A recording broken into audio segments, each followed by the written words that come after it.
Bismillahirrahmanirrahim. Assalamualaikum warahmatullahi wabarakatuh. Alhamdulillah, nahmaduhu wa nasta'inuhu wa nastaghfiruh.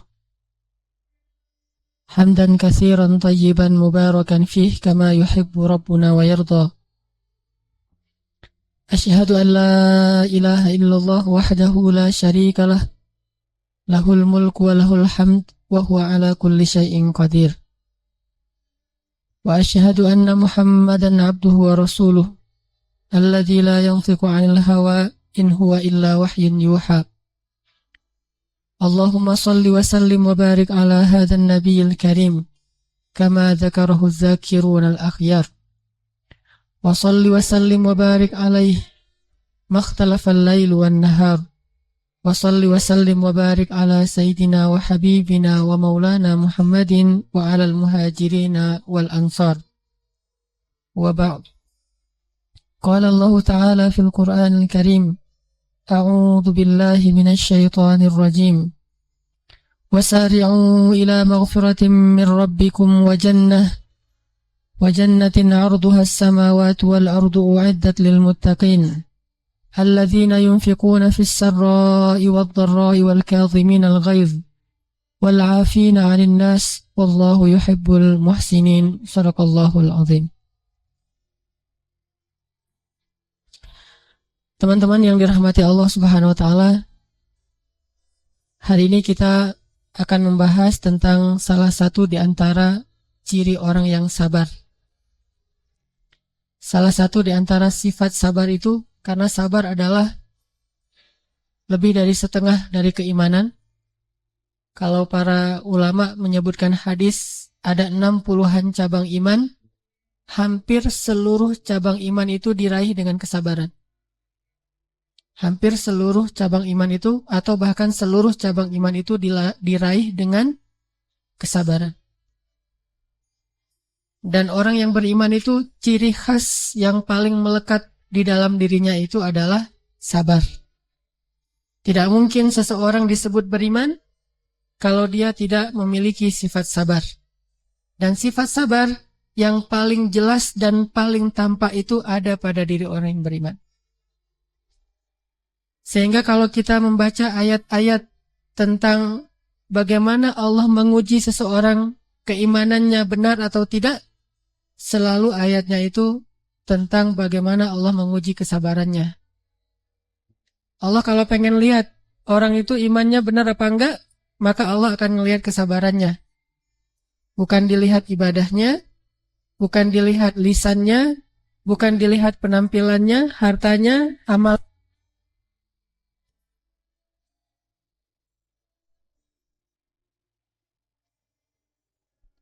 Cek. Allah tidak melihat kepada penampilannya, tidak melihat kepada amal-amal yang sifatnya nafilah atau yang sunnah yang dia lakukan. Tetapi Allah melihat kepada kesabarannya. Teman-teman bisa cek nanti yang paling jelas tuh ada di dalam surat Al-Ankabut, 1 lembar pertama. Itu jelas banget. Allah kalau pengen tahu, pengen ngelihat, pengen ngebuktiin seseorang itu imannya benar apa enggak, maka Allah akan mengujinya dan melihat kesabarannya sejauh apa. Sehingga hal yang sangat penting untuk kita pelajari kalau kita pengen jadi seorang mukmin sejati, sampai kita mendapat gelar ulaika humul mu'minuna haqqan, sampai dapat gelar mukmin yang benar. Ulaika humus shadiqun, mukmin yang jujur. Radhiyallahu anhum wa radu'an, Allah ridho kepada mereka dan mereka ridho kepada Allah. Kalau kita pengen ngedapetin gelar ini di akhir hayat kita, dan Allahu a'lam, maka yang harus kita tunjukkan dalam hidup kita itu adalah sifat sabar. Di antara sekian banyak contoh-contoh sifat sabar yang ada di dalam kajian Islam, salah satunya adalah ciri orang yang sabar itu tidak mudah tersinggung, nggak gampang baper. Itu ciri orang yang sabar. Gak semuanya tuh pakai perasaan. Tapi kalau gak pakai perasaan juga susah sih. Tapi jangan berlebihan lah. Karena kalau terlalu ngebaper, nanti lama-lama kita akan jadi orang yang selalu memakai kaca pembesar. Gak pernah pakai cermin. Orang kalau sering pakai kaca pembesar, yang kecil jadi besar kan ya? Yang kabur-kabur jadi jelas. Tapi kalau dia pakai cermin, dia hanya akan melihat dirinya, kekurangannya, sehingga dia bisa memperbaiki dirinya. Salah satu di antara ciri orang yang sabar, yang Allah katakan, Ya ayyuhalladzina amanu sabiru. Wahai orang yang beriman, bersabarlah. Perintah Allah untuk bersabar tuh. Sama kayak aqimus shalah wa atuz zakah, dirikan sholat dan tunaikan zakat.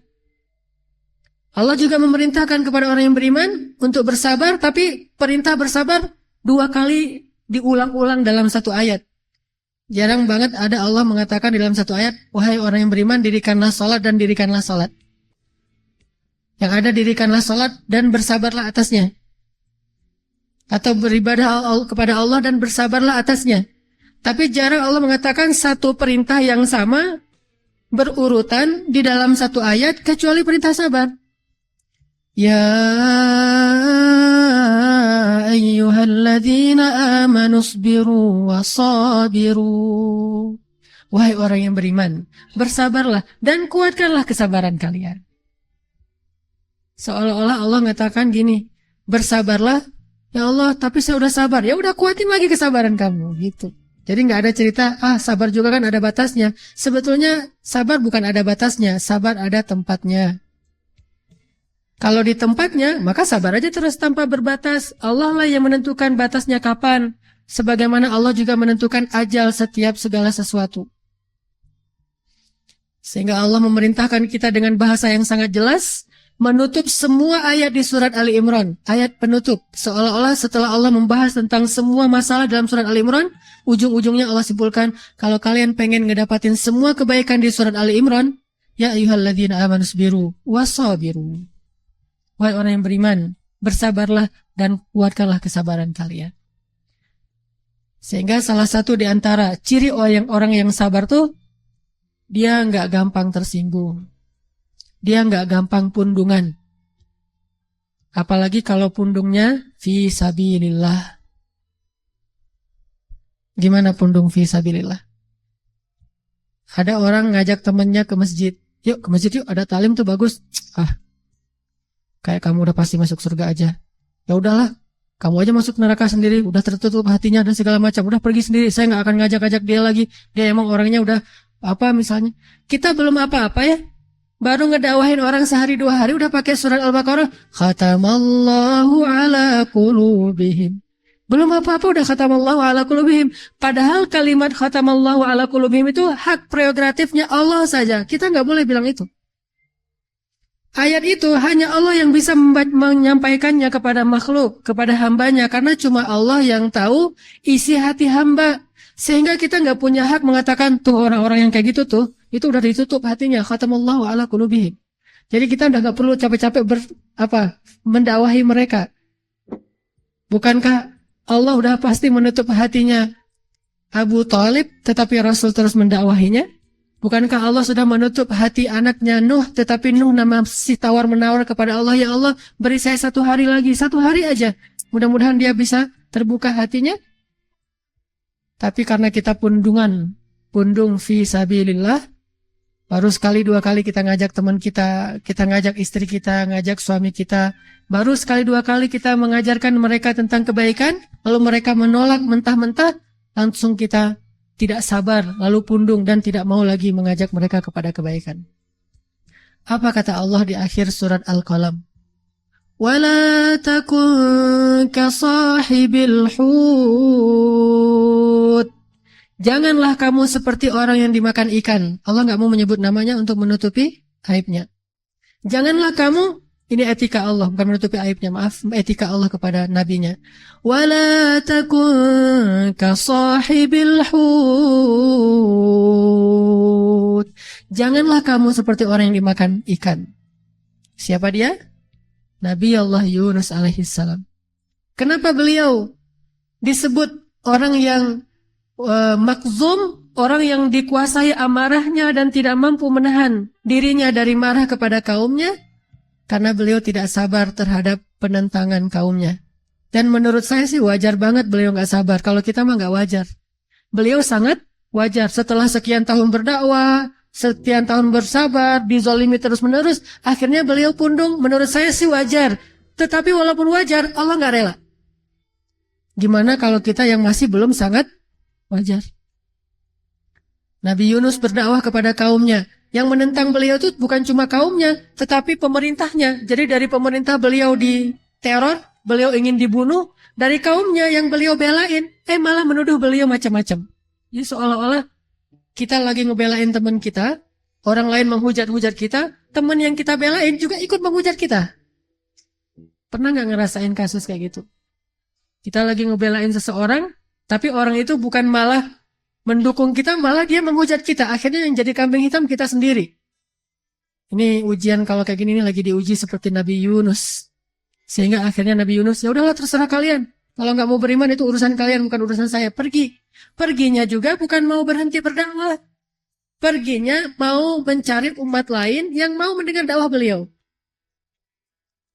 Bukan berhenti berdakwah. Kalau kita mungkin, saya mah nggak mau cari masalah, mending saya jadi pengusaha aja. Saya nggak mau jadi ustadz lagi, ternyata terlalu banyak disorot, jadi orang biasa aja. Saya mah nggak mau lagi berdakwah, karena orang-orang dakwah itu harus suci, nggak boleh ada salah, mending saya jadi orang biasa aja. Nggak mau lagi berdakwah.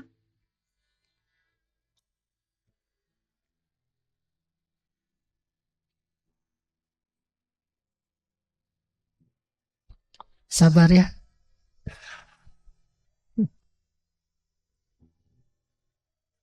Nggak ada batasnya kan? Ya udah biarin aja deh.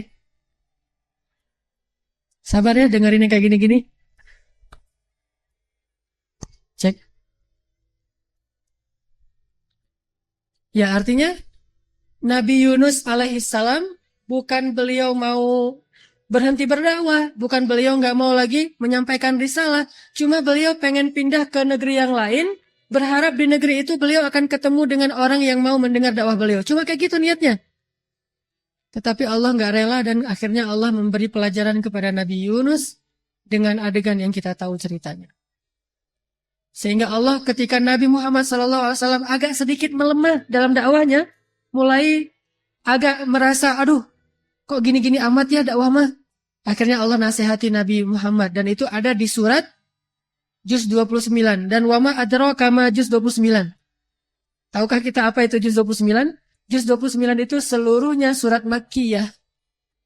Dari Al-Mulk sampai akhir juz 29 itu surat Makkiyah dan juz 28 itu semuanya surat Madaniyah. Artinya apa?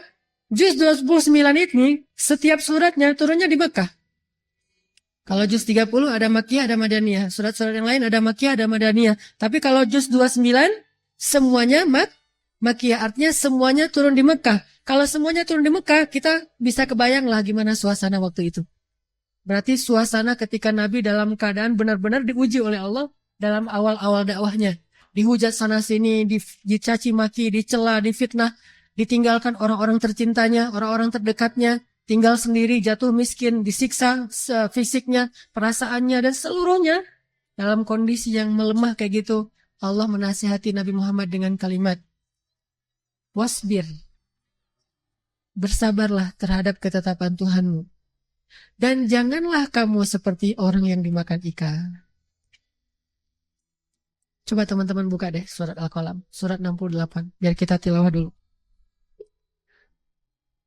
Buka surat Al-Qalam, surat 68.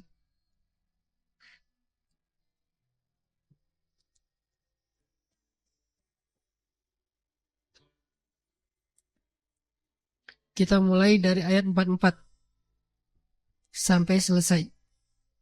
Surat Al-Qalam, surat 68, kita mulai dari ayat 44. A'udzu أعوذ بالله من الشيطان الرجيم. Silakan.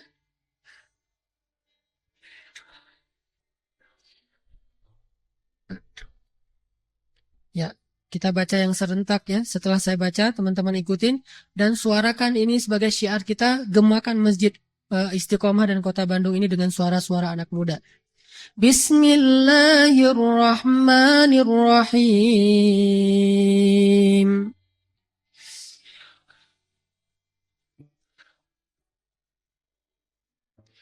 فذرني ومن يكذب بهذا الحديث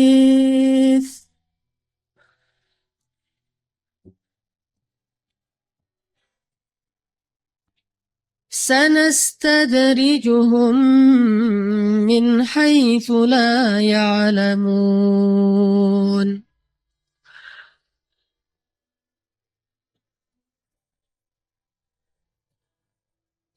وأملي لهم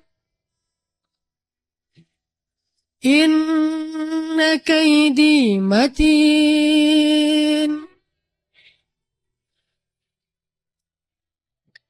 أم تسألهم أجرا فهم من مغرم مثقلون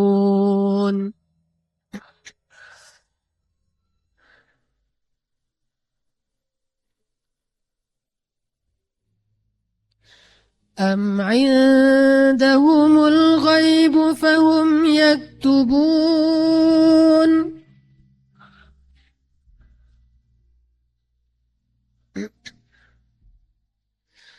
فاصبر لحكم ربك ولا تكن كصاحب الحوت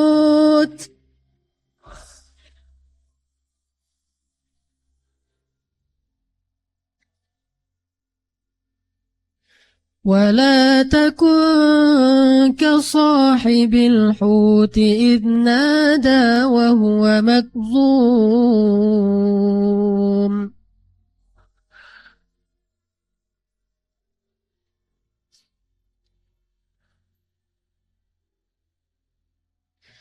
لولا أن تداركه نعمة من ربه لنبذ بالعراء وهو مذموم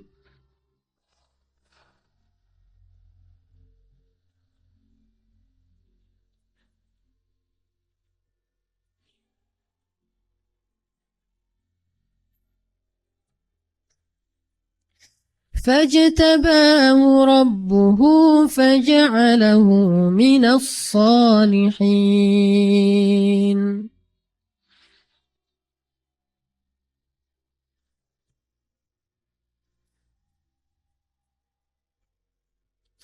Maka serahkanlah wahai Muhammad kepadaku urusan orang-orang yang mendustakan perkataan ini atau Al-Quran.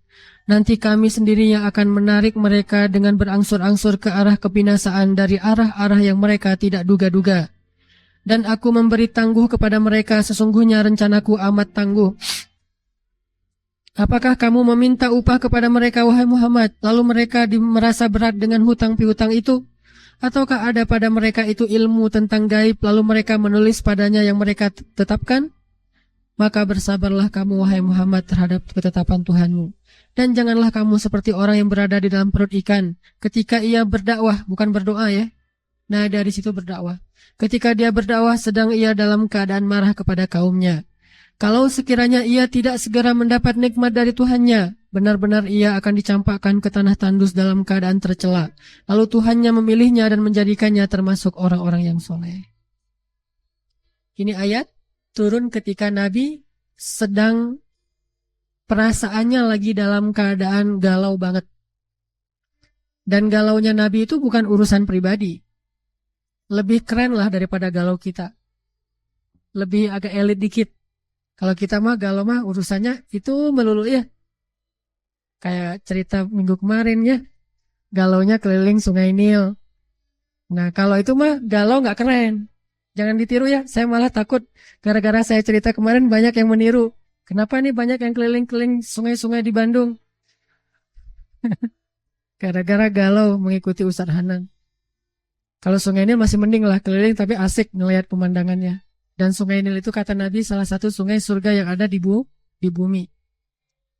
Intinya Nabi lagi galau dan galaunya Nabi itu bukan karena masalah pribadi, bukan karena putus cinta. Nabi pernah ditolak cintanya nggak? By the way, nih intermezzo. By the way, Nabi pernah nggak ngerasain ditolak cintanya? Pernah baca ceritanya?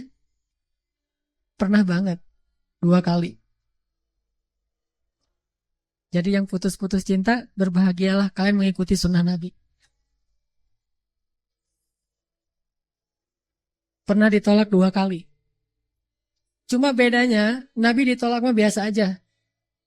Gak sampai baper banget, gak sampai akhirnya gak bisa tidur, gak bisa makan. Apalagi berdiri di atas tower, di atas jembatan gitu.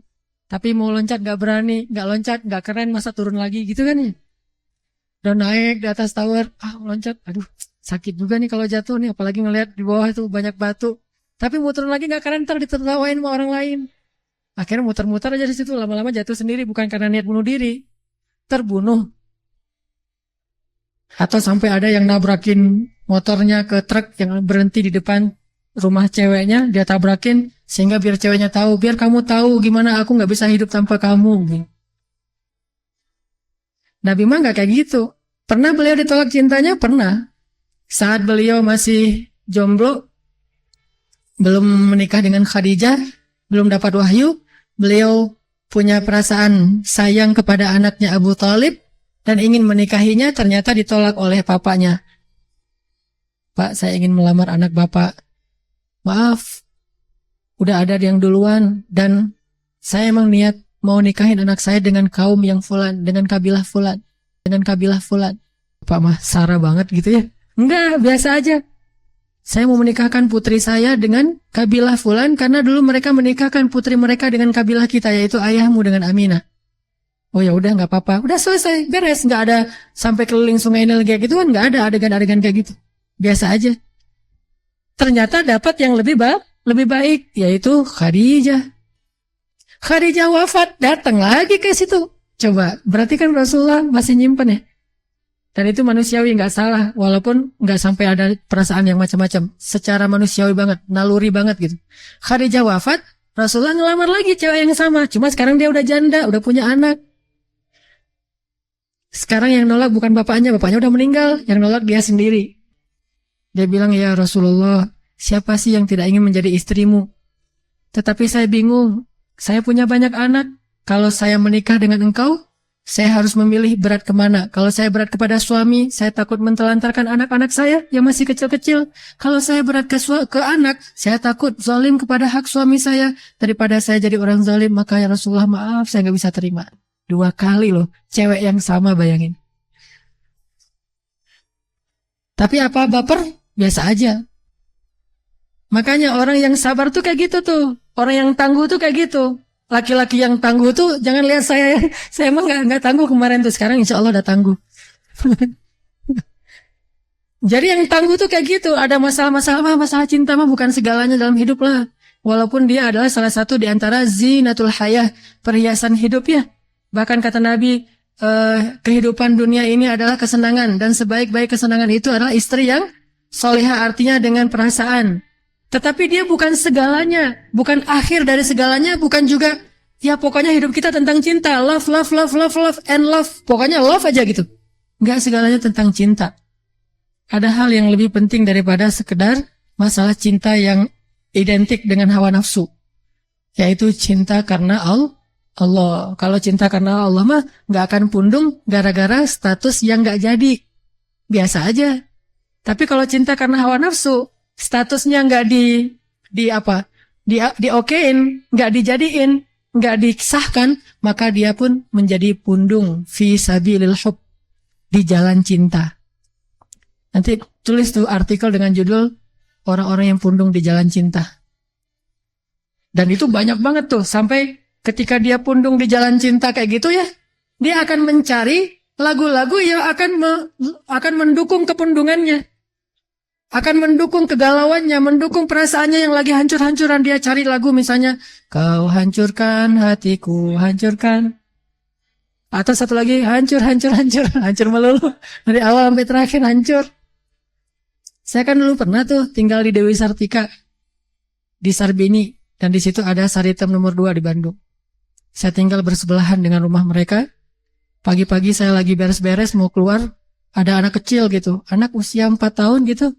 Dia nyanyi sambil main di depan rumah saya. Kau hancurkan hatiku, hancurkan hatiku. Ini anak 4 tahun hatinya udah hancur. Pertanyaannya siapa yang telah menghancurkan hati anak ini gitu. Yang satu lagi yang cewek. Panggil aku si Jablay. Anak usia 5 tahun cewek udah jadi Jablay. Ini masa-masa kejayaan orang Indonesia ya. Luar biasa anak kecil lagunya. Kalau dulu saya masih kecil mah lagunya Si Komo Lewat. Yang gitu-gitu lagu gak jelas gitu. Lagu anak-anak banget. Kalau sekarang udah dewasa. Sehingga lebih gampang lagi dia pun pundung. Makanya kalau kita mau sabar tuh ketika kita dalam keadaan kayak gitu galau kebawa perasaan kita karena ucapan-ucapan yang membuat kita tersinggung atau ucapan-ucapan yang membuat kita nggak nyaman hatinya, biar nggak gampang pundung. Jangan lagi mendukung rasa resah kita itu dengan syair-syair jahiliyah. Saya tidak ngomong musiknya, saya ngomong liriknya, saya ngomong kontennya. Jangan mendukung lagi kegalauan kita dengan syair-syair jahiliyah. Apa itu syair-syair jahiliyah? Di masa Rasul dulu, ada syair-syair yang dibuat dan dibacakan untuk menambah kegalauan dan menikmati suasana galau. Syair jahiliyah itu macam-macam. Ada syair tentang perang. Dia biasanya tentang rasial. Orang yang anti kepada kabilah yang lain. Kabilah kami lebih hebat. Itu ada. Namanya syair jahiliyah. Kita bisa belajar itu dalam Fakultas Sastra di Universitas Al-Azhar. Tapi itu bisa jadi bahan dakwah juga. Ada syair jahiliyah yang menceritakan tentang nenek moyang, membangga-banggakan kaumnya. Ada syair jahiliyah yang menceritakan tentang dosa-dosa, indahnya berbuat dosa ini, dosa itu. Kalau sekarang cinta semalam, cinta terlarang segala macam. Ini syair jahiliyah. Ada lagi syair jahiliyah yang bahasanya menceritakan tentang tubuh perempuan. Sehingga orang ketika membacakan syair-syair itu menjadi semangat sambil minum khamr. Dia mendengar syair-syair tentang tubuh perempuan dibacakan sehingga dia menjadi semangat untuk melakukan dosa besar. Ada juga syair-syair jahiliyah yang menceritakan tentang cinta perempuan yang diputuskan segala macam. Nah ini semuanya adalah syair-syair jahiliyah. Cek.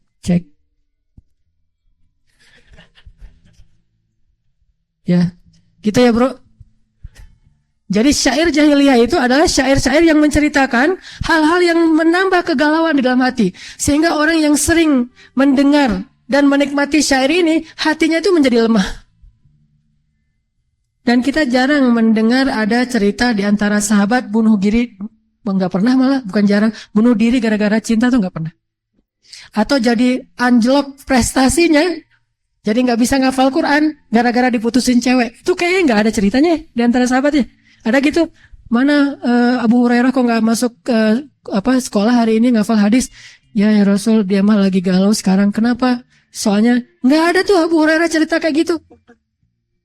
Siapa dulu yang ditolak melulu sama cewek? Berinisial J, siapa? Julaibib. Datang tolak. Mungkin ratusan kali lah ditolak sama cewek. Tapi dia nggak pernah. Gara-gara itu kemudian menjadi malas ke masjid, malas beribadah. Saya mah pundung dari amal soleh. Gara-gara saya udah soleh tetap ditolak juga. Dulu saya nggak soleh ditolak, sekarang udah soleh tetap ditolak. Terus apa untungnya soleh saya? Ternyata soleh nggak membuat saya diterima oleh cewek-cewek. Memangnya soleh buat diterima? Atau mungkin bisa saja Allah menyediakan yang lebih baik. Intinya jangan dukung kegalauan kita dengan syair-syair seperti ini. Pasti nggak enak banget loh. Kalau lagi galau dengerin lagu kayak gitu pasti nggak enak banget. Lagi galau, dengernya lagu-lagu. Enaknya lagu apa ya kalau lagi galau? Punk rock gitu. Biar sekalian gini. Kalau saya lagi galau, misalnya lagi galau banget, dengerin ceramah-ceramah dari ustadz-ustadz yang dari Yaman. Itu kayaknya pengobat galau banget tuh. Kalau lagi pengen semangat, dengerin ceramah dari ustadz-ustadz dari Mesir. Kalau lagi pengen solidaritas, dengerin ceramah-ceramah ustadz dari Syam. Kalau pengen belajar fikih, dengerin ceramah-ceramah ustadz dari Madinah dan Makkah. Tergantung menunya nih. Kalau lagi galau biasanya dari Yaman. Salah satu yang saya favorit banget tuh Habib Ali Al-Jufri. Itu bener-bener ngobatin galau banget. Menenangkan banget. Atau Ait Al-Qarni, La Tahzan. Atau Nabil Al-Iwadi atau Al-Audi. Saya dengar ini Jadi cepet hilang, galonya tuh cepet banget. Emang Ustaz bisa galau? Galau juga. Manusia kan? Cuma galonya bukan lagi soal cinta. Alhamdulillah udah selesai masalah itu. Allah udah memberikan yang terbaik dan sudah selesai. Jadi udah tutup buku soal bab cinta. Sekarang bab yang lain. Bab yang lain, bab keluarga. Bisa aja galau. Lagi gak enak sama istri. Sebagaimana Ali dan Fatimah galau kan? Ali kalau lagi galau ngapain? Ali kalau lagi galau tuh tidur di masjid. Jadi kalau yang rajin tidur di masjid, insya Allah sedang galau. Insya Allah kita lanjutkan setelah salat isya. Ya, bismillahirrahmanirrahim. Teman-teman yang dirahmati Allah Subhanahu wa Ta'ala, biar kita bisa jadi orang yang lebih asik, easy going, gak terlalu baper, dan gak pundungan. Apalagi ketika kita melakukan sesuatu karena Allah. Yang pertama, kalau udah kadung kebawa perasaan kita lagi galau, lagi kacau, lagi gak nyaman, maka janganlah mendukung kegalauan itu, ketidaknyamanan itu dengan syair-syair jahiliyah. Syair jahiliyah itu syair-syair yang meratapi keadaan. Ucapan-ucapan atau lirik-lirik yang membuat kita semakin merasa bisa menikmati ketidaknyamanan kita, menikmati kegalauan kita, menikmati rasa sakit hati kita. Kalau zaman dulu tuh kan ada lagu-lagu apa tuh tahun 60-an yang masih tahu, lagu Teluk Bayur gitu-gitu. Yang diputarin di bus-bus kalau lagi perjalanan luar kota tuh. Itu kan makin membuat kegalauan. Atau masa-masa tahun 90-an tuh ada slow rock dari Malaysia yang galau abis gitu kan. Atau kalau zaman tahun 80-an saya masih SD mah Isabella gitu kan ya. Isabella adalah, wah itu mah galau banget tuh kalau udah dengar lagu itu. Atau makin kesini tuh makin banyak galaunya tuh, makin kurang bersyair emang. Syairnya udah nggak disebut syair lagi, tapi udah lebih plain-plan, lebih jelas gitu. Kalau dulu kan masih dirangkai syair-syair lagunya. Kalau sekarang mah orang udah malas mikir. Jadi syair-syairnya tuh apa adanya aja, yang penting mengungkapkan bahwa dia sedang galau banget. Apalagi lagu-lagu sekarang tuh saya udah nggak terlalu banyak hafal. Kalau saya hafalnya udah banyak yang versi-versi Arabnya. Sejak saya di Mesir banyak dengar lagu-lagu Arab. Lagu Arab juga galau sih sebetulnya. Sama-sama galau gitu. Namanya jazz Arab gitu ya. Jadi sama aja. Kalau kita sering dengar lagu kayak gini dalam keadaan galau, itu makin galau. Bahkan dengerin lagu kayak gini gak galau aja bikin galau sebetulnya. Kita lagi biasa-biasa aja sih, gak ada masalah gitu. Tapi pas denger lagu itu, kok hari ini saya jadi gak enak gini ya. Karena kebawa gitu. Liriknya, bukan musiknya. Kalau musiknya, instrumen segala macam, atau lagu-lagu yang sifatnya membangun, yang sekedar hiburan, maka itu gak masalah. Bahkan para sahabat juga bernyanyi sebetulnya. Dan bahkan Ali pernah bernyanyi di dalam masjid. Bernyanyi di dalam masjid. Di masa Abu Bakar As-Siddiq. Rasulullah udah wafat. Ali duduk dalam masjid, bernyanyi, bersenandung gitu. Tapi gak pakai alat musik, hanya dengan akapela gitu. Tiba-tiba seorang sahabat menegur, "Ya Ali, kenapa kamu bernyanyi? Ini kan rumah Allah dalam masjid." Apa kata Ali? "Sesungguhnya saya melakukan hal yang sama di masa Rasul dan Rasulullah membiarkan." Artinya boleh, cuma nggak boleh jadikan tempat nyanyi. Cuma kalau bernyanyi sesekali kayak ngegumam gitu, kecil-kecil sendiri gitu nggak masalah. Sampai sahabat itu kalau dalam berjihad, menggali parit khandak itu nyanyi kan? Ya salah satu yang ngebangkitin semangat mereka apa? Dengan syair-syair yang membangun semangat. La in qa'adna wa nabiyyu ya'malu fadhaka minnal 'amalul mudallalu la 'isha illa 'ishal akhirah Allahumma arham ansara wal muhajirah. Dinyanyiin rame-rame sambil ngangkat batu menggali parit khandak. La in qa'adna wa nabiyyu ya'malu. Artinya apa? Kalau kita duduk-duduk aja, Nabi sendiri bekerja. Fadzaka minnal amalul mudallalu. Kalau gitu kita malu-maluin diri kita sendiri. La isya illa isyal akhirah. Gak ada kebahagiaan kecuali di akhirat. Allahumma arham ansara wal muhajirah. Ya Allah rahmati orang ansar dan muhajirin. Diulang terus, semangat kerjanya, gak kaku. Artinya mereka menyemangati diri mereka ketika lelah, satu dengan sholat. Ketika Nabi bilang kepada Bilal, arihna bis sholah ya Bilal, istirahatkan kami dengan sholat ya Bilal. Tapi jangan berhenti di situ. Banyak orang kalau ngebahas cuma segitu doang. Jadi taat doang tapi nggak asik. Bacalah cerita tentang menggali parit khandak itu yang utuh. Sehingga nanti ada adegan menggali parit khandak, ada adegan orang ngangkat batu nggak kuat, akhirnya ketimpa batu itu sendiri. Ada yang nggak punya alat untuk ngangkat batu yang kecil-kecil, akhirnya dia pakai jubahnya. Ada yang adegan sholatnya yang mengistirahatkan mereka. Tapi juga ada adegan hiburan. Salah satu di antara mereka punya inisiatif buat syair spontan, karena orang Arab mah bisa spontanitas buat syair kayak orang berpantun gitu. Jadikan irama musik, kemudian dinyanyikan yang lain rame-rame, semuanya pada tersenyum, semangat lagi bekerja. Jadi bisa, musik itu bisa membuat kita lebih kuat dari kegalauan, tapi pilih yang benar-benar bisa membangkitkan semangat kita dalam kebaikan. Kayak misalnya, kalau pengen jadi orang yang istiqomah, ghuraba, ghuraba, ghuraba, ghuraba. Itu lagu yang kalau bagi saya tuh, buat saya kalau lagi merasa sendiri, jadi semangat lagi gitu.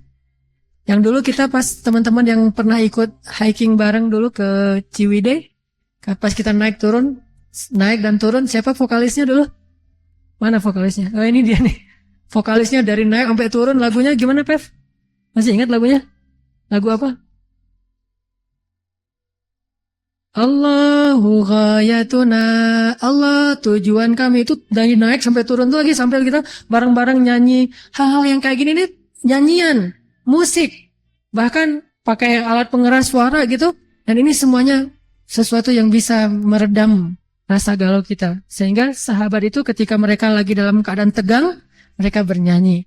Ketika mereka dalam perjalanan ke perang Khaybar itu perang yang termasuk salah satu perang yang sulit banget. Mereka bernyanyi. Tapi lagu-lagu yang dipilih itu membangkitkan semangat. Kalau orang Hamas di Palestina, gimana lagunya? Hey hey hey hey hey hey hey hey. Kan lagunya tuh lagu perang gitu ya, lagu semangat gitu. Kita juga di Indonesia bisa gitu, tapi dibentuk dalam akustik misalnya. Intinya, jangan menambah kegalauan kita dengan syair-syair jahiliyah, tapi kuatkan hati kita dengan syair-syair terbaik. Yang pertama Al-Quran, yang kedua nasihat, yang ketiga tak apalah kalau kita sesekali mendengar musik atau irama-irama lagu yang membangkitkan semangat. Jangan menyerah atau lagu apa. Kalau senang yang rap, banyak lagu-lagu rap yang keren-keren juga. Ayo ke masjid, atau yang saya suka tuh salah satu political rappers yang dari Inggris tuh, dia nyanyiin tentang Palestina, nyanyiin tentang hak asasi manusia, bukan Muslim, tetapi dia nyanyinya tuh membangkitkan semangat tentang apa itu teroris. Mereka memanggil kami teroris, padahal mereka sendiri teroris segala macam. Nah, ini kan hal-hal yang sifatnya membangkitkan semangat. Jadi bukan mengharamkan, tetapi kita memilih mana yang paling pantas buat kita, karena kita nih kaum terpilih. Jadi segala yang kita nikmati itu pilihan. Bukan sembarangan, bukan yang diobral. Sehingga menguatkan hati kita dalam keadaan galau. Jadi kalau kayak gitu, insya Allah bisa lebih easy going. Ada masalah? Kalau nggak bisa baca Quran, dengerin bacaan Al-Quran. Kadang-kadang kita ada masalah, baca Quran makin nambah masalah. Soalnya bacaan kita kacau balau ya. Lagi banyak masalah, ini baca Quran, ini Alif Lam Mim dibaca alama ya. Jadi kan kacau jadinya tuh. Banyak salah nih, nggak enak nih. Dengerin bacaan Al-Quran orang lain, dengerin azan-azan, dengerin senandung-senandung yang menambah pahala.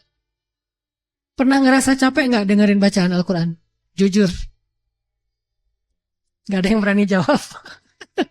Saya juga pernah ngerasa capek dengerin Al-Quran tuh capek, wajar, manusiawi.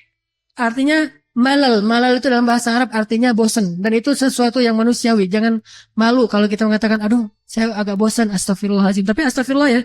Bosan terhadap bacaan Al-Quran itu astagfirullah, tapi itu manusiawi. Nah, saat seperti itulah ada hiburan. Kenapa Nabi nggak usah dengerin lagu mah, yang penting Al-Quran udah yang paling baik. Iya, tapi kan bukan berarti nggak boleh. Nabi juga mendengar bacaan syair-syair yang tadi, sahabat mendengar bacaan syair tadi, dan itu nggak menunjukkan bahwa mereka itu bosan dan nggak senang pada Al-Quran. Manusiawi banget, butuh hiburan, seni, jamal. Coba nanti perhatikan di Al-Quran, suatu saat saya akan bahas betapa banyak ayat-ayat seni di dalam Al-Quran itu banyak banget. Yang diistilahkan dengan jamalun, keindahan. Karena manusia butuh itu untuk supaya lebih kaya jiwanya dan lebih bijak jadinya. Dan kalau dalam keadaan kayak tadi lagi dalam keadaan lemah bisa kuat lagi gitu.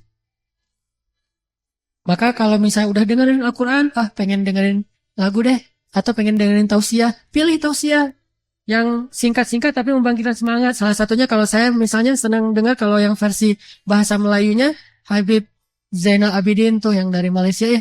Itu kan singkat-singkat tuh 3 menit, 2 menit, 4 menit. Tapi kan banyak menu tuh. Kita lagi pengen masalah apa?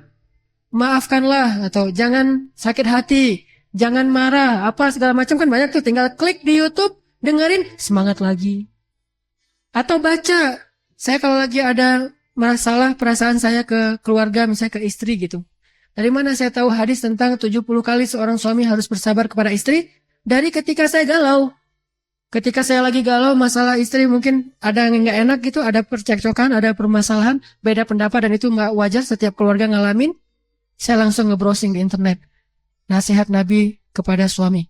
Bukan nasihat Nabi ke istri, itu makin nambah galau tuh. Kita lagi sebel sama istri, kita cari istri solehah menurut Al-Quran dan Sunnah. Aduh, itu makin galau banget tuh. Kalau kita yang galau, cari solusi buat kita, bukan untuk orang yang kita galauin. Makanya yang saya search di Google tuh, nasihat Nabi kepada para suami. Pakai bahasa Arab, pakai bahasa Indonesia. Kalau yang bisa bahasa Arab, lebih banyak lagi tuh keluarnya tuh. Keluar, tag pakai bahasa Arab, keluar nasihat-nasihat yang sangat banyak. Salah satunya yang sangat membekas bagi saya tuh, ketika Nabi ditanya berapa kali seorang suami harus bersabar kepada istrinya dalam sehari, kata Nabi 70 kali. Akhirnya saya ngitung, istri saya nyebelin saya sekali. Oh, baru sekali. Baru 10 kali. Baru 20 kali misalnya. Tapi alhamdulillah gak pernah lebih dari 5 kali dalam sehari. Berarti kan masih jauh. Gak perlu tunggu sampai 70 kan. Ini 5 juga gak akan sampai dalam sehari. Dia juga mungkin tahu, jangan sampai lebih dari 5 deh, dicicil besok lagi gitu misal. Jadi 70 itu dibagi sebulan. Dan kita gak ada alasan untuk marah. Karena 70 dalam sehari. Kalau 70 dalam sebulan, itu masih wajar banget. Jadi kalau teman-teman yang nanti udah nikah, terutama yang baru nikah nih, ada yang baru pulang dari bulan madu nih. Kalau misalnya dibuat agak tersinggung oleh istrinya, dalam sehari kurang dari 70 kali, dia belum punya alasan yang kuat untuk marah. Kalau belum sampai 70 kali, dia nggak punya alasan yang kuat buat marah. Berarti dia harus sabar. Kalau dia marah, berarti dia bukan suami yang solih. Khairukum li ahlikum wa ana khairukum li ahli. Sebaik-baik kalian yang paling baik untuk keluarga kalian, dan aku yang paling baik untuk keluargaku. Salah satu artinya, sebaik-baik kalian yang paling tahan marah 70 kali untuk keluarga kalian. Dan aku tahan banget 70 kali marah dari kesalahan keluargaku. Ini kalau lagi ada masalah hati, langsung cari solusi sendiri, cari obatnya. Jangan udah sakit, dikorek-korek lagi tuh luka, makin sakit. Cari obatnya langsung diobatin. Dan obatnya itu pastinya adalah, pertama zikrullah, ala bidzikrillah, bukankah dengan mengingat Allah? Ala bidzikrillah tatma'innul qulub, hati menjadi tenang. Satu pasti tuh dengan zikir. Kedua dengan Al-Quran. Ketiga dengan tilawah, dengan nasihat-nasihat dari para ulama. Keempat dengan hiburan-hiburan yang menyenangkan, yang positif. Bisa jalan, bisa main, bisa dengerin musik, dengan apa yang positif-positif. Dan yang terakhir mungkin dengan cara lupain aja deh, tidur. Jadi solusi terakhir, udah sholat, zikir, aduh masih sakit hati gitu. Mungkin kurang khusyuk. Lagi sholat mikirin masalah. Tilawah Al-Quran, yang dilihat bukan huruf-huruf Al-Quran, tapi masalah-masalah. Listnya gitu banyak banget.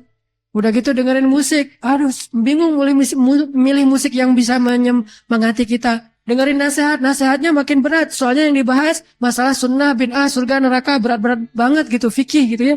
Akhirnya makin galau, udah deh bawa tidur aja deh. Tidur, melupakan masalah sejenak. Bangun dari tidur nanti tiba-tiba udah 309 tahun. Ashabul Kahfi ya. Karena banyak banget masalah, udah deh dipakai tidur aja deh. Udah tidur aja di gua. Udah bangun-bangun. Berapa tahun kalian, berapa lama kalian di sini? Setengah hari atau 1 hari? Enggak, kalian 309 tahun di sini.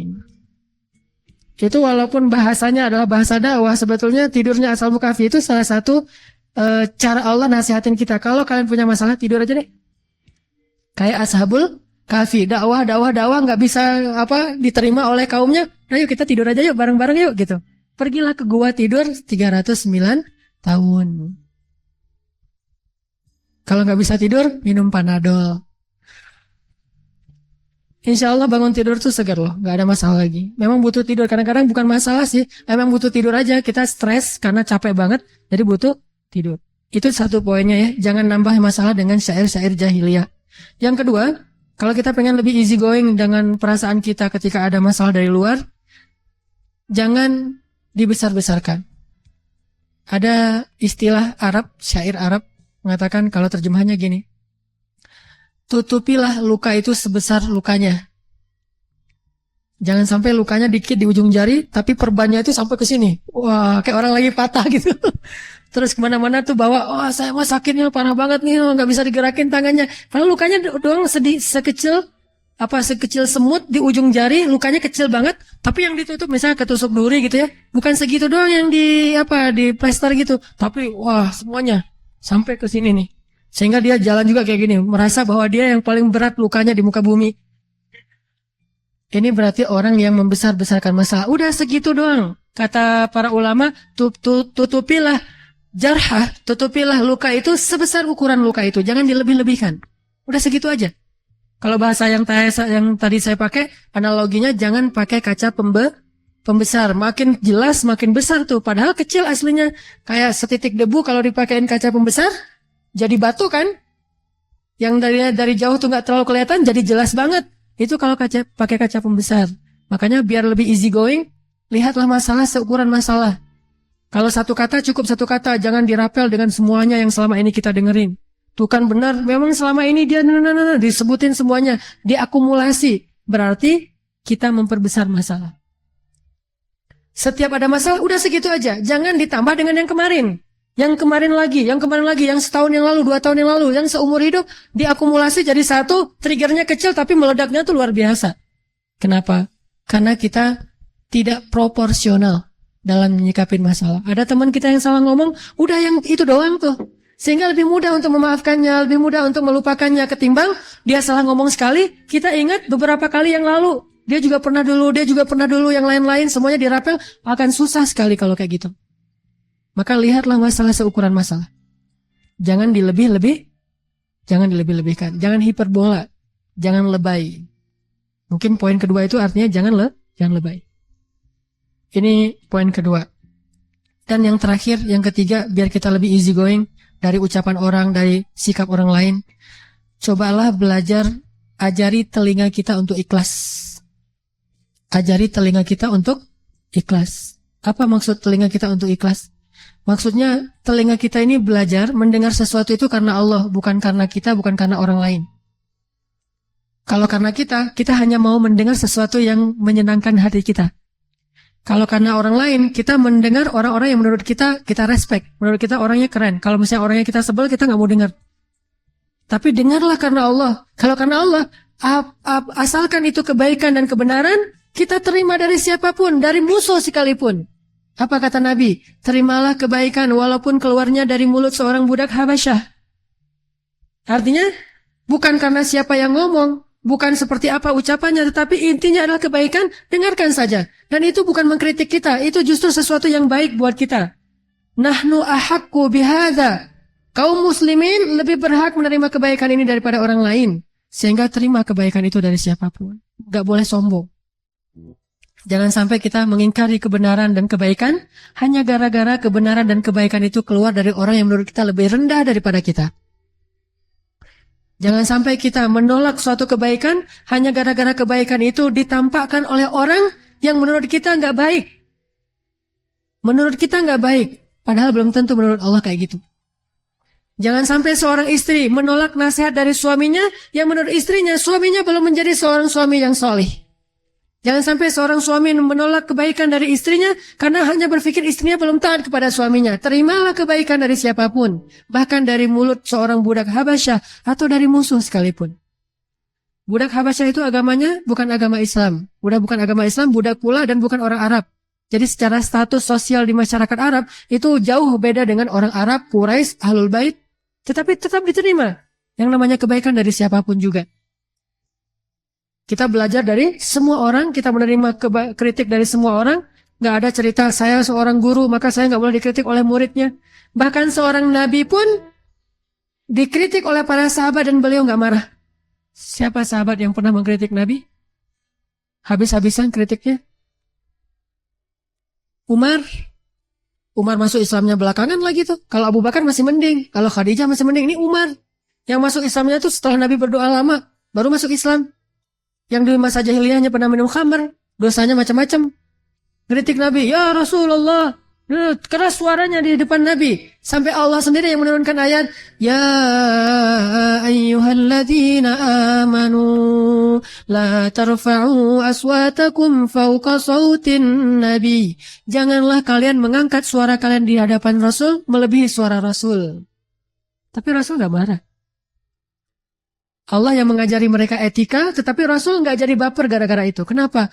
Karena kalau itu emang niatnya baik, Umar berpendapat bukan karena marah ke Rasul. Umar berpendapat walaupun dia nggak setuju dengan Rasul, itu pasti karena Allah.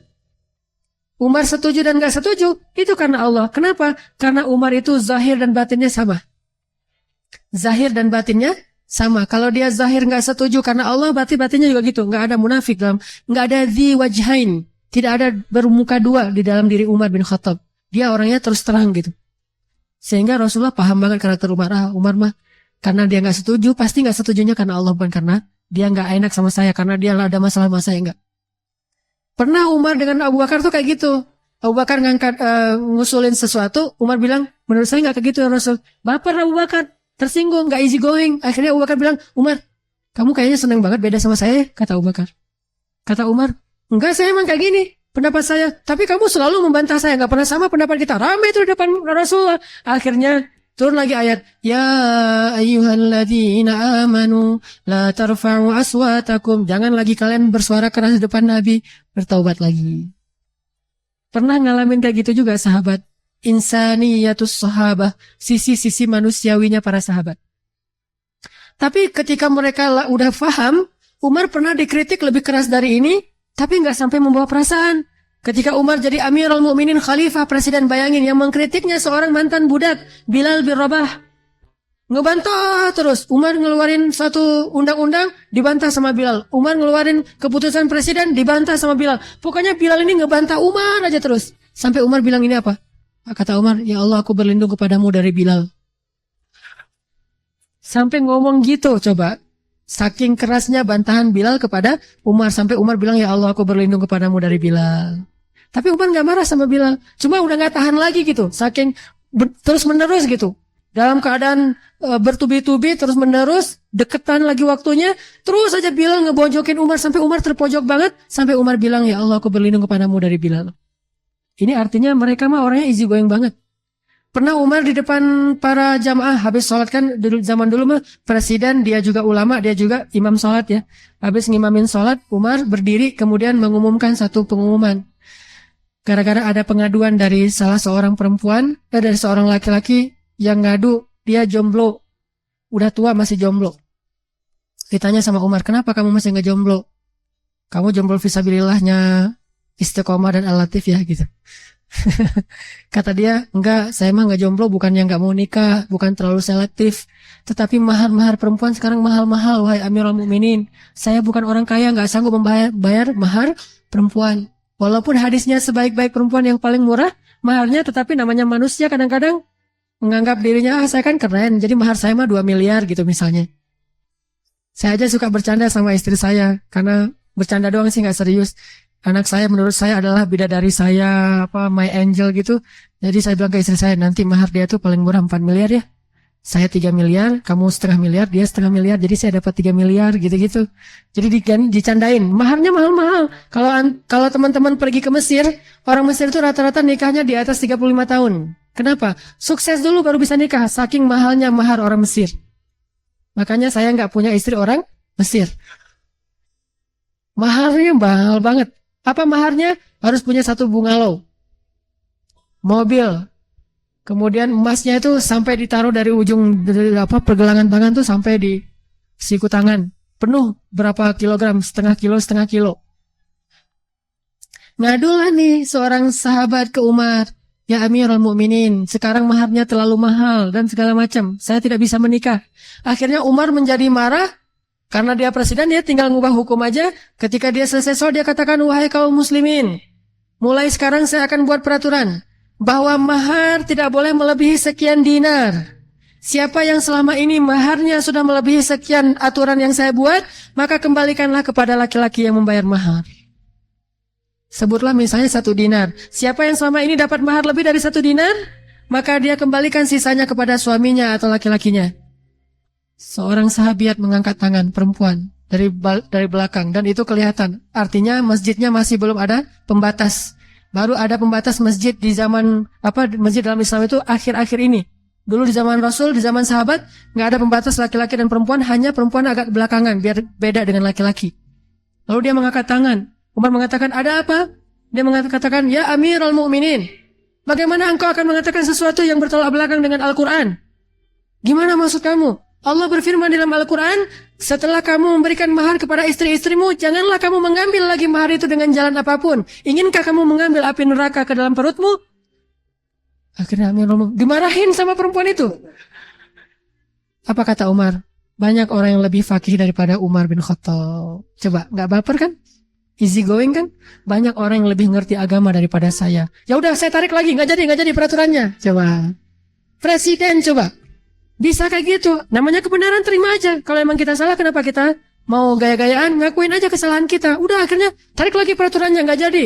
Sesungguhnya siapa yang memurahkan mahar, maka itu baik. Yang sudah mahal ya udahlah gitu. Jadi kayak gitu peraturannya. Jadi nggak tegas gitu peraturannya. Awalnya tegas banget, tiba-tiba jadi toleran. Siapa yang memurahkan maharnya, maka dia itu kebaikan. Siapa yang mahal, itu mah terserah.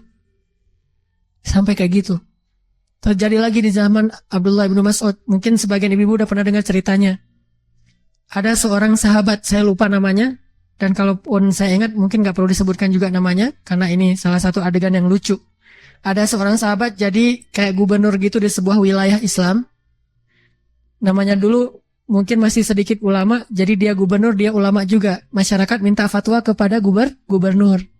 Datang kepada gubernur, Pak, saya mau minta fatwa seorang laki-laki dengan istrinya. Fatwa apa? Gini Pak, saya itu minum susu istri saya, kata dia. Terus gimana nih status saya sebagai suami? Apakah jadi terputus sehingga saya jadi anak susu dari istri saya? Coba gitu pertanyaannya. Ini pertanyaan fikih ya, ini bukan vulgar. Emang kayak gitu ceritanya. Saya minum susu istri saya. Sehingga apakah dengan demikian saya sudah menjadi anak susuan? Kalau jadi anak susuan kan berarti saya udah gak jadi suami dia lagi, jadi anak susuan. Beda statusnya gitu. Sahabat ini bingung. Akhirnya dia, oh iya, kalau gitu kamu udah jadi anak susuan dia, berarti kalian sudah cerai nih, udah gak bisa lagi. Kalian jadi ibu dan anak. Oh gitu ya? Ya gitu. Kayak seorang ustadz ditanya gak tahu dalilnya, asal jawab aja gitu. Udah ya gitu. Akhirnya karena udah dibilang kayak gitu, dia pulang dengan sedih suami istri. Ya, kita mah jadi anak sama ibu ya, gitu. Masih mending saya kan adik kakak, ini mah anak ibu. Statusnya lebih pahit lagi tuh, itu sakit banget tuh statusnya. Sakitnya tuh di mana-mana gitu. Melihat istrinya, dulu manggilnya Yayang, Bebep, apalah istilahnya ya. Sekarang manggilnya Bu, Yana gitu. Kan gak enak banget tuh, gara-gara salah fatwa. Udah difatwain gitu, akhirnya pulang sedih, udah gak bisa lagi apa-apain, bukan lagi suami istri, udah sedih banget. Tiba-tiba berita ini terdengar ke seorang sahabat di Madinah, dia ahli Al-Quran namanya Abdullah bin Mas'ud, yang hafal 1 juz hanya dengan sekali dengar langsung hafal. Ilmunya banyak banget, Abdullah bin Mas'ud. Abdullah bin Mas'ud mendengar ini langsung mengatakan, Innalillahi wa inna ilaihi raji'un. Ini musibah. Langsung dia pergi ke negeri itu, dia memperbaiki keadaan di sana. Dia langsung datang ke gubernurnya. Apa yang sudah kamu fatwakan? Kata dia, emang masalahnya apa? Ada yang bertanya, katanya ibu susu dan segala macam. Ya emang kayak gitu. Nah mana dalil kamu? Nggak tahu, menurut saya sih kayak gitu. Coba. Dimarahin sama Abdullah bin Mas'ud. Di depan pejabat-pejabatnya, di depan pegawainya, di depan orang banyak dimarahin terus, kata Abdullah bin Mas'ud. Sekarang kamu umumkan lagi yang sebaliknya. Kenapa? Karena Rasulullah bersabda, sesungguhnya batasan menyusui yang menjadikan dia anak susunya itu hanya 2 tahun. Di atas usia 2 tahun, itu tidak jadi darah dan daging. Udah minum aja sesukanya. Nggak masalah gitu. Hanya di bawah 2 tahun yang berstatus jadi anak susuan. Di atas 2 tahun nggak jadi anak susuan. Oh gitu, saya nggak pernah dengar hadisnya, makanya jangan berfatwa sembarangan. Wah, repot kan? Diundang lagi semua masyarakatnya yang udah tahu fatwa itu, termasuk orang tadi. Wahai kaum muslimin, saya salah. Nih, jiwa besar nih seorang pemimpin. Easy going, nggak baper. Wahai kaum muslimin, saya salah, maafkan saya. Sesungguhnya manusia bisa bersalah, jadi ada reason gitu, cari justifikasi. Manusia juga bisa bersalah. Dan mulai sekarang jangan pernah lagi kalian menanyakan fatwa kepada saya. Tanyalah kepada orang ini, Abdullah ibnu Mas'ud. Tidak halal saya mengeluarkan fatwa selama orang ini masih hidup. Akhirnya orang yang tadi pegangan tangan lagi. Ya, kita jadi suami istri lagi. Jangan terlalu ngebawa perasaan. Udah kalau emang itu benar, terima aja. Akuin saja bahwa kita salah. Apa ruginya kita mengakui salah? Bukankah Allah memaafkan kesalahan? Yang rugi kalau kita nggak mengakui kesalahan, kita nggak akan pernah mengubah kesalahan kita menjadi kebaikan. Maka, solusi yang diajarkan oleh para ulama tadi adalah, terimalah kebaikan walaupun dari orang yang kita benci sekalipun. Mudah-mudahan kita bisa ngamalin ilmu yang sedikit ini dalam kehidupan kita sehari-hari, dan menjadi orang yang lebih taat dan lebih asik dalam kehidupan bersama dengan orang-orang yang kita cintai. Yuk kita tutup dengan sama-sama berdoa. Bismillahirrahmanirrahim. Alhamdulillahirabbil alamin. Hamdan katsiran tayyiban mubarakan fih. Allahumma shalli wa sallim wa barik ala sayyidina Muhammadin wa ala alihi wa sahbihi ajma'in. Ya arhamar rahimin. Ampunkanlah dosa-dosa kami ya Allah. Ampunkanlah kesalahan-kesalahan kami ya Allah. Maafkanlah kekeliruan dan kesilapan kami ya Allah. Kami akui bahwa kami banyak salah dan dosa ya Allah. Gak mungkin kami menutup keburukan-keburukan dan dosa kami di hadapan-Mu ya Allah. Meskipun kami mengingkarinya, Engkau Maha tahu dan bahkan Engkau lebih teliti daripada hitung-hitungan kami ya Allah. Engkau Maha mengingat semua kesalahan kami sejak kami balik sampai hari ini. Berapa kali kami sudah meninggalkan sholat ya Allah. Berapa kali kami mengabaikan azan subuh. Berapa kali kami melakukan maksiat. Berapa kali kami menegup minuman-minuman yang Engkau haramkan. Berapa kali kami menyentuh kulit-kulit yang telah Engkau haramkan dengan syariat-Mu. Berapa kali kami membantah orang tua. Berapa kali kami mencela orang lain. Berapa kali kami mengambil hak orang lain. Engkau Maha tahu banyak sekali salah-salah kami ya Allah. Banyak sekali dosa-dosa kami ya Allah. Lebih banyak yang tidak kami sadari dosa-dosa kami daripada yang kami sadari ya Allah. Kami akui semua itu dan maafkanlah kami ya Allah. Kepada siapa kami akan meminta maaf kalau bukan kepada Engkau ya Allah? Siapa lagi yang bisa mengampuni dosa-dosa kami kalau bukan Engkau ya Allah? Kami sadari bahwa dosa-dosa itulah yang menyulitkan hidup kami ya Allah. Kami sekarang tahu bahwa dosa-dosa di masa lalu kami itu membuat kami tidak tenang ya Allah. Dosa-dosa itulah yang menghalangi kami dari rezeki dan kebaikan ya Allah. Dosa-dosa itulah yang mengeraskan hati kami ya Allah. Dosa-dosa itulah yang telah menjadikan hidup kami hancur sampai seperti ini ya Allah. Kami sadari dosalah penyebab segala keburukan dalam hidup kami, bukan dari-Mu ya Allah. Keburukan tidak datang dari-Mu, keburukan datang dari diri kami sendiri ya Allah. Sehingga jika Engkau tidak memaafkan dan mengampuni dosa-dosa itu, pasti keburukan tidak akan pernah hilang dari kehidupan kami ya Allah. Pasti akan lebih banyak lagi malapetaka yang akan menimpa kami karena dosa-dosa itu ya Allah. Kami sangat mengharapkan ampunan-Mu ya Allah. Karena kami lemah dan kami gak akan sanggup menghadapi akibat dari dosa-dosa kami. Kami tidak akan kuat menghadapi dampak dari dosa-dosa kami di masa yang akan datang ya Allah. Kami gak akan sanggup menghadapi keadaan ketika anak-anak kami membantah nasihat kami karena dulu kami membantah nasihat orang tua kami ya Allah. Kami tidak akan sanggup mengetahui jika anak-anak kami pernah melakukan dosa yang pernah kami lakukan dulu ya Allah. Kami tidak akan sanggup jika tahu anak perempuan kami berbuat dosa yang kami pernah lakukan di masa lalu ya Allah. Kami tidak sanggup melihat anak-anak kami yang laki-laki melakukan dosa yang pernah kami lakukan dahulu ya Allah. Kami tidak kuat untuk menerima dampak dari dosa-dosa kami sendiri ya Allah. Kami tidak sanggup ya Allah. Maka maafkanlah kami ya Allah. Untuk menebus dosa itu dengan amal soleh pun kami belum sempurna ya Allah. Masih kurang banget amal-amal kami ya Allah. Please ya Allah, maafkanlah kesalahan kami ya Allah. Jika Engkau tidak mengampuni dosa kami, pasti kami akan rugi dunia dan akhirat. Dan jika Engkau menutup pintu taubat dan ampunan-Mu, ke pintu mana lagi kami harus memohon taubat dan ampunan selain pintu rahmat-Mu, ya Allah. Ya Arhamar Rahimin, ampunkanlah dosa-dosa kami, ya Allah. Ampunkanlah kesalahan-kesalahan kami, ya Allah. Hapuslah catatan amal buruk kami, ya Allah. Janganlah Engkau menghisap kami dan menyulitkan hisap kami dengan buruknya amal kami itu, ya Allah. Janganlah Engkau menghalangi kami dari husnul khatimah karena lisan kami sering berbohong, ya Allah. Karena lisan kami sering berdusta, ya Allah. Karena lisan kami sering mengucapkan kalimat-kalimat yang buruk, ya Allah. Janganlah Engkau jadikan kami orang yang bangkrut di akhirat, ya Allah. Karena kezaliman kami kepada saudara kami, ya Allah. Ampunkanlah dosa-dosa kami, ya Arhamar Rahimin. Engkau melihat bagaimana kami bersungguh-sungguh setiap pekan datang ke rumah-rumah-Mu ini, duduk dalam majelis-majelis ilmu-Mu, karena kami ingin memperbaiki diri kami sendiri, ya Allah. Meski kami tidak tahu apakah kami akan seperti ini sampai akhir hayat kami, ya Allah. Engkau yang maha tahu masa depan. Tetapi kami berharap kebaikan dari-Mu, walau dengan sedikit amal yang baru kami lakukan, ya Allah. Ya Arhamar Rahimin, Ya Tawwab, Ya Tawwab, Tub alaina, terima taubat kami, ya Allah. Jadikanlah kami orang-orang yang taubatan nasuha. Janganlah Engkau kembalikan kami kepada dosa-dosa itu ketika kami menjadi lemah, ketika kami tidak kuat menghadapi ujian-ujian keimanan dari-Mu, sehingga kami kembali ke belakang sebagaimana orang-orang yang munafik kembali ke belakang. Ya Allah, sabbit qulubana, tetapkan hati kami dalam ketaatan, ya Allah. Tetaplah hati kami dalam amal soleh, seberat apapun ujian yang Engkau timpakan kepada kami, ya Allah. Jangan Engkau jadikan kami orang-orang yang menyerah dan pundung dari kebaikan-kebaikan karena kami tidak mendapatkan penghargaan dari manusia, ya Allah. Jadikanlah kebaikan yang kami lakukan hanya kami niatkan mencari ridha-Mu, ya Allah. Jangan biarkan kami menjadi lemah dalam beramal soleh hanya gara-gara mengharapkan balasan dari manusia, ya Allah. Kuatkanlah iman dan hati kami dalam ketaatan.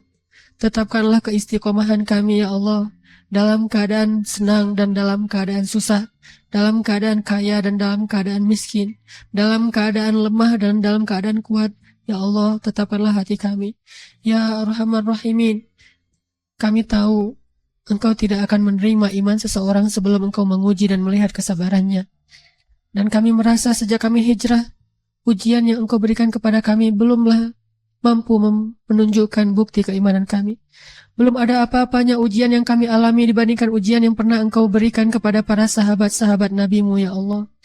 Sehingga kami mungkin sadar, suatu saat Engkau akan menguji kami lebih berat dari ini untuk melihat keimanan kami. Saat itu terjadi, kuatkanlah keimanan kami, ya Allah. Janganlah Engkau jadikan kami orang yang gagal dan kalah karena menghadapi ujian itu, ya Allah. Kami tahu suatu saat Engkau akan menguji kami lebih berat lagi untuk melihat keimanan kami. Engkau juga akan mungkin menguji kami untuk menggugurkan dosa-dosa kami karena kurangnya amal kami. Dan itu adalah janji-Mu, ya Allah. Kami yakin kepada janji-Mu. Maka kuatkanlah kesabaran kami ketika kami harus menghadapi ujian itu, ya Allah. Dosa kami teramat banyak, ya Allah. Amal-amal kami sangat sedikit, ya Allah. Sehingga satu-satunya cara untuk menggugurkan dosa-dosa itu adalah dengan ujian-ujian dari-Mu, ya Allah. Kuatkanlah kami menghadapi ujian-ujian itu, ya Allah. Kami memohon perlindungan kepada-Mu dari ujian yang tidak sanggup kami pikul, ya Allah. Engkau maha tahu batas kemampuan kami, ya Allah. Engkau telah menguji orang-orang yang jauh lebih soleh dan lebih tulus imannya kepada-Mu di antara para sahabat. Engkau telah menguji para anbiya yang jelas-jelas sudah beriman kepada-Mu dan tidak punya dosa. Siapa kami yang tidak akan Engkau uji padahal dosa kami menumpuk di masa yang lalu, ya Allah. Pasti Engkau akan menguji kami suatu saat nanti meskipun kami tidak siap saat ini, ya Allah. Maka kuatkanlah hati kami jika kami harus menghadapi ujian itu, ya Allah. Jika di antara kami hari ini ada yang sedang Engkau uji keimanannya, ujian fisiknya, ujian hartanya, dan ujian perasaannya, kuatkanlah kami, ya Allah, menghadapi dan melewati ujian ini. Bukankah Engkau berjanji, ala inna nasrullahi qarib? Bukankah pertolongan Allah itu sudah dekat? Ya Allah, dekatkan pertolongan-Mu kepada kami, ya Allah. Jangan biarkan kami berputus asa di tengah perjalanan ujian ini, ya Allah. Ya Allah, kuatkanlah hati orang tua kami dalam mendidik anak-anaknya. Kuatkanlah hati kami dalam mendidik anak-anak kami. Kuatkanlah hati suami-suami kami dalam memimpin istri. Kuatkanlah hati istri-istri kami dalam mentaati suaminya.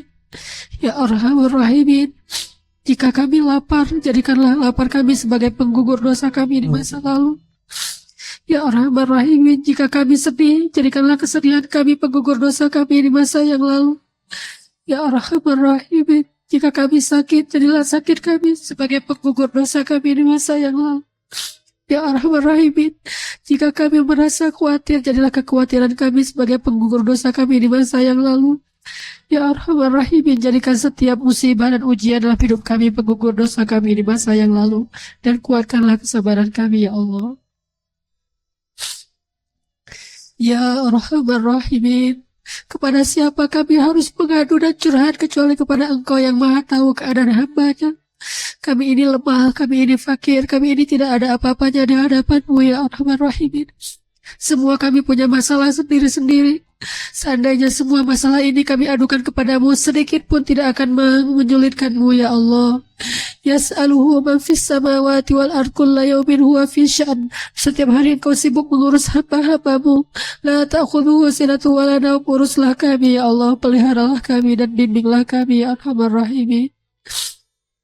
Ya Arhamar Rahimin, sempurnakanlah iman kami. Sempurnakanlah iman kami dengan ilmu. Janganlah Engkau jadikan kami menjadi orang-orang yang bingung dalam menentukan yang baik dan yang buruk. Ajarkanlah kami apa yang kami tidak mengerti, ya Allah. Ya Arhamar Rahimin, ajarkanlah kami rasa syukur. Ajarkanlah kami cara bersyukur terhadap nikmat-Mu, ya Allah. Seperti Engkau mengajarkan rasa syukur kepada Luqmanul Hakim, padahal dia seorang budak, ya Allah. Ajarkan kami untuk selalu mengingat-ingat kebaikan-kebaikan orang lain kepada kami, bukan kejahatan mereka, ya Allah. Fabi'ayyi ala'i rabbikuma tukadziban. Fabi'ayyi ala'i rabbikuma tukadziban. Ajarkan kami cara bersyukur, ya Allah. Mensyukuri nikmat iman, mensyukuri nikmat Islam, mensyukuri nikmat hidayah, mensyukuri nikmat Al-Quran, mensyukuri nikmat ukhuwah, mensyukuri nikmat keluarga, mensyukuri nikmat pasangan, mensyukuri nikmat anak-anak yang soleh, mensyukuri nikmat rezeki, mensyukuri nikmat ilmu, mensyukuri nikmat kesehatan, mensyukuri nikmat dijadikan sebagai seorang muslim, mensyukuri menjadi seorang manusia, mensyukuri menjadi hamba-Mu, ya Allah. Ajarkan kami cara bersyukur. Jangan Engkau biarkan hati kami ini dipenuhi dengan rasa dengki kepada orang lain, dipenuhi dengan rasa kufur kepada diri-Mu, ya Allah. Ajarkan kami rasa bersyukur. Hanya dengan cara bersyukur yang baik kami akan merasakan kebahagiaan hidup, ya Allah. Ajarkan kami rasa bersyukur sehingga kami bisa menghargai setiap kebaikan orang-orang yang mencintai kami. Kadang mereka begitu tulus mencintai kami, tetapi kami memungkirinya karena kami tidak menyadari bagaimana cara mereka mengekspresikan kecintaan mereka, ya Allah. Kami mengingkari kebaikan orang lain karena kami tidak faham kebaikan yang mereka berikan. Ajarkan kami cara menghargai kebaikan orang lain, ya Allah. Terutama kebaikan ibu kami, ya Allah.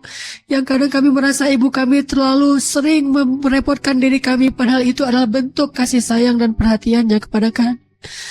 Ayah kami yang terlalu sering kami rasakan menasihati atau mungkin memarahi kami, padahal marahnya karena dia sayang kepada kami, ya Allah.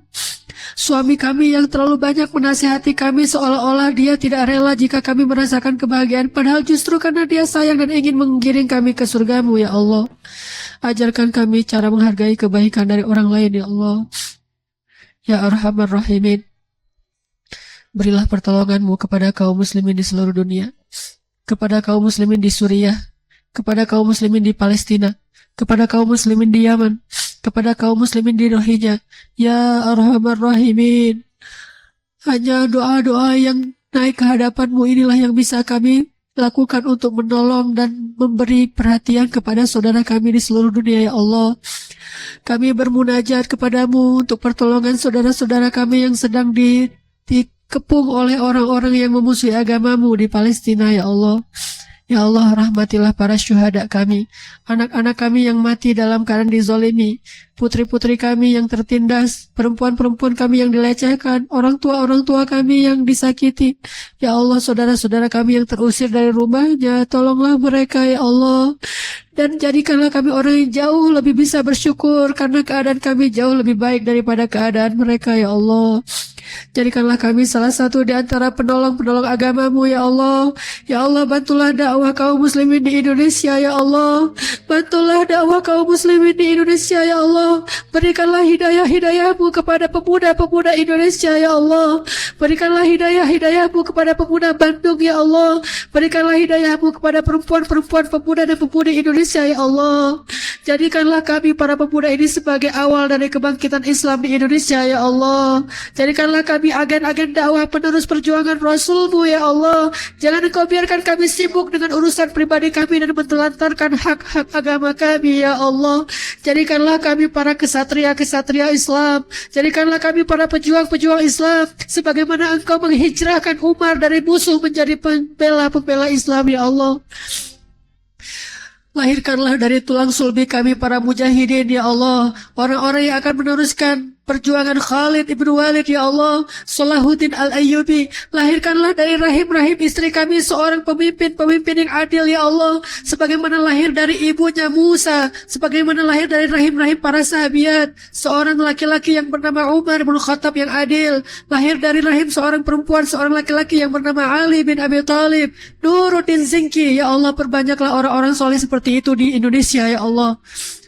Seorang ulama yang soleh, seorang pemimpin yang soleh, seorang yang kaya yang soleh, seorang yang miskin yang soleh, seorang anak muda yang soleh, seorang perempuan yang soleha. Perbanyaklah orang soleh di antara kami ya Allah. Kami rindu keadaan di negeri kami seperti Madinah di masa Rasulullah SAW. Kami rindu melihat masjid-masjid kami dipenuhi oleh anak-anak muda ya Allah. Kami rindu ingin melihat perempuan-perempuan kami menutup auratnya dengan rasa malu ya Allah. Kami rindu melihat seorang ayah mendidik anaknya datang ke masjid ya Allah. Kami rindu suasana Madinah di masa Rasul, Madinah di masa Umar bin Abdul Aziz, atau keadaan kaum muslimin di masa Nuruddin Zinki. Ya Arhamar Rahimin, terimalah doa-doa kami ya Allah, meskipun masih kurang sekali amal-amal kami. Rabbana atina fid dunya hasanah wa fil akhirati hasanah wa qina adzaban.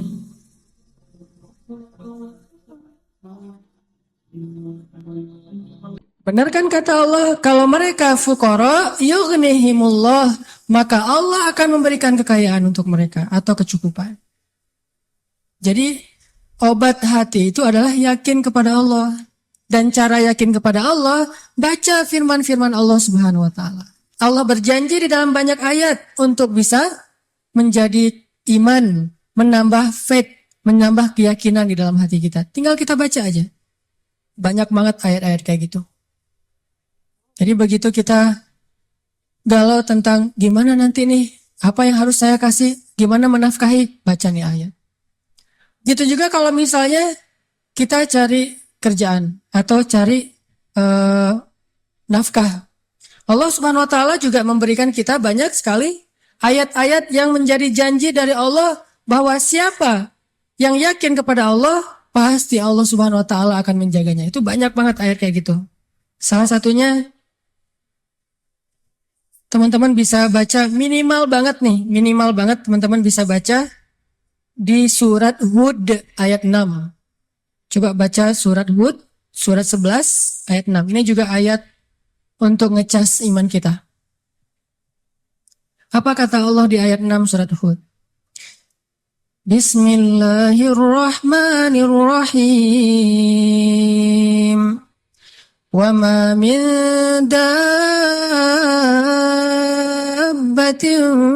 fil ardi illa 'ala Allahi rizquha wa ya'lamu mustaqarraha wa mustawda'aha kullun fi kitabim mubin.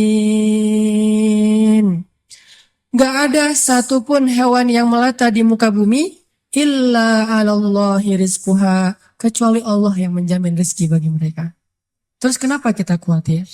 Kenapa kita galau? Kan Allah yang menjamin, dan jaminan Allah itu sebaik-baik jaminan dijamin oleh perusahaan asuransi atau finance. Itu aja kita udah yakin gimana dijamin oleh Allah Subhanahu wa Ta'ala. Kayak ada orang yang ngambil asuransi kesehatan, dia nggak khawatir dengan sakit. Ada orang yang mengambil asuransi kendaraan, dia nggak khawatir kelecet atau terjadi kecelakaan. dirampok atau dicuri kendaraannya, ada yang total loss only misalnya atau all risk, dia nggak khawatir. Kenapa? Ada yang menjamin. Ada orang yang mengambil asuransi pendidikan, dia nggak khawatir dengan harga pendidikan yang semakin mahal karena ada jaminan. Kalau kita masih sering ragu dan sering khawatir dengan hidup kita, berarti kita nggak yakin dengan jaminan Allah Subhanahu wa Ta'ala. Makin kita yakin dengan jaminan Allah, makin hilang rasa khawatir dalam hidup kita. Tenang ajalah, ada Allah. Ketika kita ada masalah sedikit, kita tinggal klaim. Dan mengklaim asuransi Allah itu lebih gampang daripada ngeklaim asuransi manusia. Ngeklaim asuransi manusia tetap aja ada biayanya. Tapi ngeklaim kepada Allah itu nggak ada biayanya, nggak perlu pakai nomor antri, nggak perlu jauh-jauh keluar dari rumah. Kita tinggal mengangkat kedua tangan kita mengatakan, Ilahi, Robbi, saya ada masalah nih. Tetapi Engkau Maha Besar. Dan setelah itu, hati kita akan langsung tenang. Ini teman-teman. Di antara obat terhadap semua penyakit hati itu adalah belajar yakin kepada Allah Subhanahu wa Ta'ala. Teman-teman bisa baca juga nanti surat Al-Mulk. Ini surat yang benar-benar nge-booster hati kita. Jadi sesi pertama ini saya pengen sharing. Ternyata kalau kita pengen menghilangkan semua penyakit hati kita, mulailah dari belajar iman, belajar yakin kepada Allah Subhanahu wa Ta'ala. Kalau kita pengen belajar menjadi orang yang menjalani hidup itu penuh dengan keyakinan, penuh dengan harapan, orangnya optimis, caranya belajar yakin kepada Allah Subhanahu wa Ta'ala. Dan salah satu cara belajar yakin kepada Allah, baca ayat-ayat Allah. Terutama ayat-ayat booster tentang kebesaran Allah Subhanahu wa Ta'ala. Inna fi khalqis samawat. Dalam penciptaan langit. Bukan cuma di langit, tapi penciptaannya, prosesnya. Inna fi khalqis samawati wal ardi wa ikhtilafil lail. واختلاف الليل والنهار لآيات لأولي الألباب.